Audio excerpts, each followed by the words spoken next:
And welcome back, everyone. So we have our official start of War for the Spark previews from PAX East, and we have a lot to unpack. We got a new trailer. They revealed some of the mechanics, how Planeswalkers are going to be working in this set, and really, and I'm just going to adjust this so we can basically all just look at this together. We're basically just going to go over the cards and explain what's going on. So right off the bat, things that are going to go on in the story, they're highlighting this in a different way now. So as you'll see here, this doesn't say story spotlight. It does say spotlight, but instead of a story spotlight, I'll focus in on that. It says spotlight Act 1. So Spotlight Act 1 essentially is, and now I'm out of focus. Hold on, there we go. Spotlight Act 1 is essentially going to be the first act of what's happening here. They also explained on the Mothership on Friday that spoiler season is going to work differently this set. It's instead going to go very much Vorthos style in the sense that they're going to go chronologically in how these events are going to be played out. So characters will show up when they're spoiled, how they show up in the story. If a character dies, that's when they... it's going to be basically done in the format of the story. So it's all very Vorthos for the fans kind of style. But real quick, we got a Johnny's Pride Mate. That's a reprint. Great to know. It's a good card. Afterwards, they showed us how Planeswalkers are going to work. And with each Planeswalker, it seems we are getting a creature that is like a familiar to the Planeswalker. So what does Johnny get? Is Johnny's Pride Mate. Let's see here. Let's find another one real quick. Obnixis, when we see his, he's got Obnixis's cruelty. So there's a card, creature or spell that correlates to the Planeswalker on some level. Now, I will say before I begin also, get that in so it can focus. And there we go.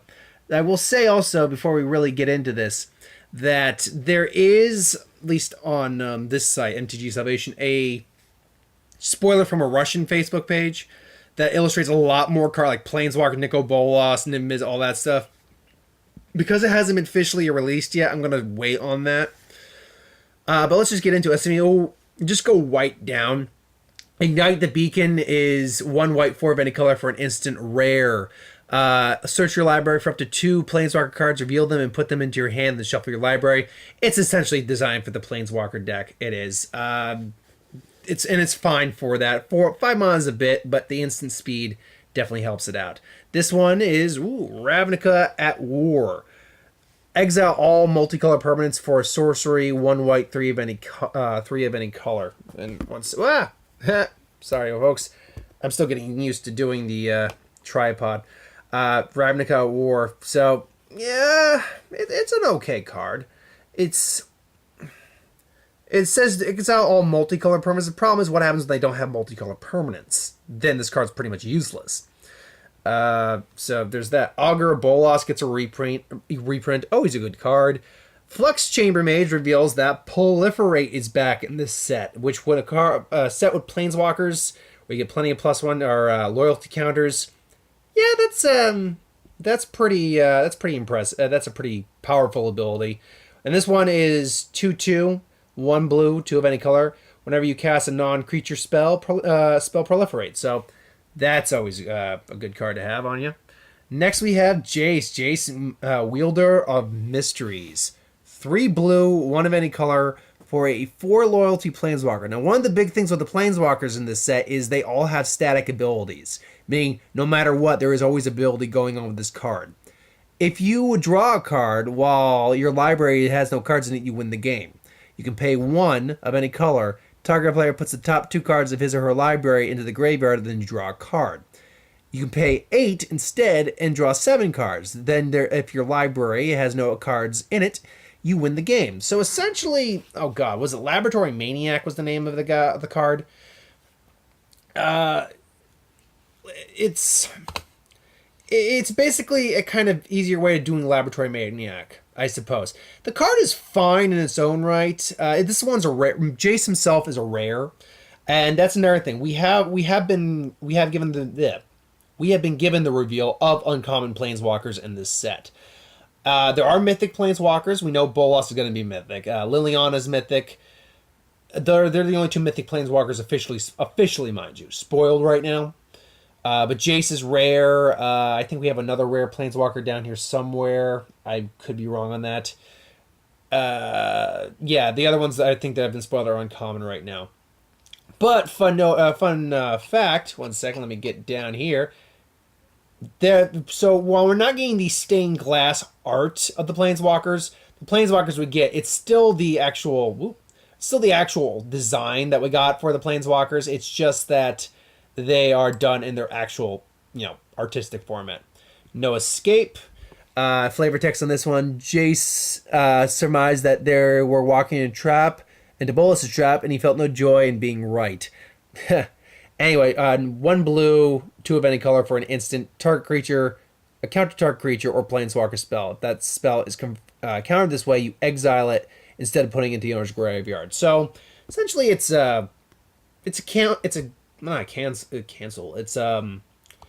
Essence Scatter, a little bit more expensive with the exile clause added onto it, and then you can scry 1 as well. So it's a pretty good card. Relentless Advance. Now this reveals one of the only other mechanic that's new in the set has a mass, which is one. First off, the card is 1 blue, 3 of any color. A mass for a sorcery common. You may put 3+1 counters on an army you control. If you don't control one, put a 0/0 black zombie army creature token into play first. So army is a creature type. Now obviously Bolas has his army of his Eternals. So this is to illustrate, the en masse of the Eternals, more or less. So this is a very unique card in that way. Really what you're doing is you're paying 4 for a 3/3. But the 3/3 can continue to get bigger with other amass cards. Now, a normal amass card, if you have no army creatures on the field, will just create a certain amount of creatures and then you put +1 counters on them. But if you do already have army creatures, you actually make those creatures bigger in general, which could quickly lead to shenanigans. Speaking of which, we have Dreadborn Invasion, or Dreadhorde Invasion, 1 black, 1 of any color, for an enchantment rare. Beginning of your upkeep, you may lose 1 life, and you mass 1, which means, assuming you don't have an army creature token, you put 1 on the battlefield. Whenever a zombie token you control with power 6 or greater attacks against lifelink till the end of turn, which is essentially designed to counteract the life loss on this card. I'm not in general a fan of cards that will cause you to lose life. Ooh, there we go. Focus in on that. There we go. But I gotta say, for 2 mana, this isn't bad, and it could quickly get out of hand. Another card that can quickly get out of hand is Bolas' Citadel, which is a 3 black, 3 of any color legendary artifact. So we get a colored artifact again. You may look at the top card of your library at any time. You may play that card at the top card of your library. If you cast this spell this way, pay life equal to its converted mana cost rather than paying its mana cost. You can then sacrifice 10 permanents. Each opponent loses 10 life just by tapping this card. Now, obviously, when you're factoring in things like the Eternals and stuff like that, you're amassing. This card gets dangerous pretty quick. It actually gets pretty nutty. And even if not, if you're in a token strategy, it becomes a very interesting card. Then you have Herald of the Dead, again, the Dreadborn or Dreadhorde. When it attacks, when this card dies, you amass 2. I mean, you create a 2/2 creature or add on to an army creature. It's a 3/2 for 4. You're encouraged to let it honestly die and just keep swinging with it. Liliana, Dreadhorde General. Is a 6/4? Six. Is a 6 loyalty planeswalker. Get the lighting on there. 2 black, 4 of any color. Whenever a creature you control dies, you draw a card. Create with 4+1 a 2/2 black zombie creature token. Pretty simple. -4, each player sacrifices 2 creatures. Pretty good. Simple again. It gives you 2 cards and board wipes, so that's pretty solid. And then at -9, each opponent chooses a permanent they control. Control for each permanent type and sacrifice the rest. So essentially, land, artifact, blah, blah, blah. You get to keep 1 and then get rid of the rest. Liliana is a pretty beastie card, but it's also 6 mana, and in this set, I don't know how long she's going to live, but she can defend herself. She's got a great wipe ability. She's got 2 great wipe abilities, so she's a pretty hefty planeswalker. terms of her abilities. And she's a mythic rare. So, yeah, we know she's going to be mythic. Now we get to our first uncommon Planeswalker, and Obnixis the Hate Twisted. Whenever an opponent draws a card, Obnixis the Hate Twisted deals 1 damage to that player. Destroy target creature, its a controller draws 2 cards. So essentially what you're designing, what this guy's supposedly trying to do is, destroy your guys, or destroy your opponent's guys, make your opponent draw 2 cards and deal 2 damage to them. I'll be honest though, for 5 mana, this is essentially with these Planeswalkers, unless they're creating bodies along with it, they're pretty much enchantments at this point. Enchantments or artifacts. So, and this, he obviously has got 2 shots with his ability. That's it, unless you can pump up his loyalty again. Not feeling Ob that much. Omnix's Cruelty, though, is quite good. At 1 black, 2 of any color, instant target creature gets -5/-5 until the end of turn and would be exiled if it dies. Vraska's Finisher is the Gorgon creature, or the creature that's associated with Vraska. Enters the battlefield, destroy target creature or planeswalker an opponent controls that was dealt damage this turn. It's a 3/2/4/3, so that's a usable card. That's a pretty solid card, actually. Tybalt, the Tybalt Rakish Instigator. 1 red, 2 of any color for your opponent. For a 5 loyalty planeswalker with -2 ability, your opponent can't gain life. -2, you create a 1/1 red devil creature token. When this creature enters or dies, lose 1 life. He's cheaper than Ob, so I'm going to say he's automatically better. Plus, he gives you bodies, and your opponent can't gain life. So, right out the bat, he's better than Ob. He's actually a pretty solid little guy, actually. If you can somehow find a way to increase his loyalty, absolutely. His Tybalt's Ranger is a Devil 1/2 for 2 of any color, or 2 of any color, for a 1 red, 1 of any color. It dies, it deals 1 damage to any target, and you can pay 1 red and 1 of any color to make it +2/+0 until the end of turn. That's a pretty good. That's a 2-drop, so that's a pretty good 2-drop. Arlen Cord actually just got Arlen Cord just got revealed. Literally, as I check the set again, it's a 6, 2 green, 4 of any color for a 7 loyalty planeswalker with -2. Create a 2/2 green wolf creature token. Each creature you control that's a wolf or werewolf enters the battlefield with an additional +1 counter on. So essentially, for 2, you're making 3 3s, and you can do that ability 3 times. That's a pretty good card. That's a pretty good card, especially when you get a Johnny. When we get to him, being able to pump up loyalty again, that's a really good card. And Arlen Cord's Wolf that goes with her, is a 3/2 for 3, and it cannot be blocked by creatures with power 2 or less. Absolutely, and that means you're making it a 4/3 when it enters the battlefield. So that's a good little pairing combo right there. And the cards themselves are just good. Paradise Druid, 1 green, 1 of any color for a Elf Druid, 2/1. Has hexproof so long as it's untapped and taps for any color of mana. It's pretty much your mana dork of this set. We have Ajani, the Great-Hearted. 1 white, 2 of any color, and 1 green. Creatures you control have vigilance. You gain 3 life. And you can put a +1 counter on each creature. On each creature you control, and a loyalty counter on each other planeswalker you control. And Johnny's the only one is a rare planeswalker who can actually has a plus and a minus. So it's not impossible to continue doing this. Granted, the -2, you're going to probably want to do that if you got more than 1 planeswalker out in the field to continue pumping your field up.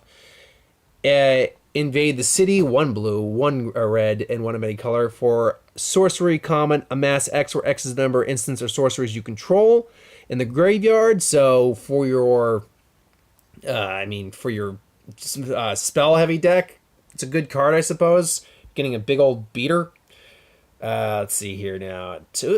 Time Wipe, 1 blue, 2 of any color, and 2 white for a sorcery rare. Return a creature you control to its owner's hand, then destroy all other creatures. I like that. It's pretty much phasing out, wiping everything, and a very Teffier thing to do, which he is the highlighted planeswalker of that. I'm getting the impression that most of these planeswalkers are all having their moments in the sun. Widespread Brutality, 2 red, 1 black, 1 of any color for a rare sorcery. Amass 2, then the army you amassed deals damage equal to their power to each non-army creature. Look, if you got enough army creatures on the field, that's dangerous. That's going to be a lot of board wiping. Vraska, Swarm's Embassy, 2 hybrid mana, red, black, green. 2 of any color. For a 5 loyalty planeswalker, that whenever a creature with Death Touch deals damage to a creature or planeswalker, put a +1 counter on that creature. She also creates a 1/1 black assassin creature token with Death Touch, and whenever it deals damage to a planeswalker, destroy that planeswalker. So essentially, you've not only just given it a planeswalker, or Death Touch for creatures, but Death Touch for planeswalkers. Emergence Zone. Tap, add 1 colorless mana to your mana pool. Ooh, let's focus in. There we go. You may cast spells this turn as though they had flash by sacrificing this card and paying 1. Not a big fan of that. Interplanar Beacon. Whenever you cast a planeswalker spell, you may gain 1 life. You can tap for 1 colorless. Pay 1 and tap. Add 2 mana of different colors spent only to cast planeswalker spells. It's not bad, especially if you're going the planeswalker deck. You get a bunch of really nice basic land. The basic land on these are really nice. And then the Buy a Box promo is Tezzeret, who is not on the stained glass. So we know he's not part of the set, but obviously he's part of Bolas's squad. And I don't know if he's going to die or not now, because we saw Dak Faden in the trailer, and we'll get that in a little bit, who's not in the stained glass, and he died in the trailer, and he's in the book, so we know Dak's down. But Tezzeret, Master of the Bridge, is 6 mana altogether, 4 of any color, 1 blue, 1 black. 5 loyalty. Creatures and planeswalkers you have affinity for artifacts. +2 deals X damage to each opponent, where X is the number of artifacts you control, and you gain X life. In an artifact deck, that's nutty. Return target artifact card from your graveyard to your hand, or for -3 or -8. Exile top 10 cards of your library. Put all artifact cards among them onto the battlefield. For the artifacts, that's just messed up. He's just disgustingly good. So the last thing I want to go over real quick is what I think about the rarities for the planeswalkers we're going to have show up here are going to be. Now we have I can't speak for the new planeswalkers. I can't. Bolas is going to be mythic. I'm going to say Samut's probably going to be an uncommon. Ashak will be an uncommon. I've seen now if the spoiler I saw is correct. Domir is going to be a rare. So is Ral. So is Karn. I think Tammy will be an uncommon. Jay will be an uncommon. We know he's an uncommon. Kiora will probably be an uncommon. I believe Soren's a rare. Teferi I think will also be a rare because his main spell was a rare. Dovin's going to be an uncommon. Angranth an uncommon. Arlen we know is an uncommon and an uncommon. I think he'll be an uncommon as well. Huatli will be an uncommon. Sarkin might be a rare. That one's a bit debatable. Shihili will be a common. Narset will be an uncommon. Nahiri will probably be an uncommon. Ugin will minimum be a rare, probably a mythic. Unless this is Dak, I don't think it is. I don't know who that is. Uncommon. We know. I think all the primary Gatewatch though is going to be rares because I think I did see both Gideon, Nissa, and Chandra there, and I think they're all going to be rares. And I think Vivian is going to be a common. In terms of who I think dies right now, ooh, that's. I think based on that trailer, Liliana's going to bite it. I think from an earlier spoiler too, Vivian's going to die. Kaya might very well die. Nahiri might die. Soren might die. I think a lot of our lesser characters are going to be biting it. It's a good question. Right now it's too early to tell. Because I can't tell you who among any of the other ones right now may die. But it's a good question. Right now I'm digging what I'm seeing. There's some weird stuff in there certainly, but I'm digging what I'm seeing out of this set. So thanks for watching. I hope you enjoyed. Like, comment, share, subscribe. As always, if you want us to review something, put in the comments below. Let us know. We'll do a review of it at some point. Ideas for who would win, Star Wars, superhero, magic, what if, anything I do on the channel, put that in the comments below as well. I'll get to that at some point. So I'll be back with some more videos later today for what ifs and who would win. Thanks for watching. I'll see you next time.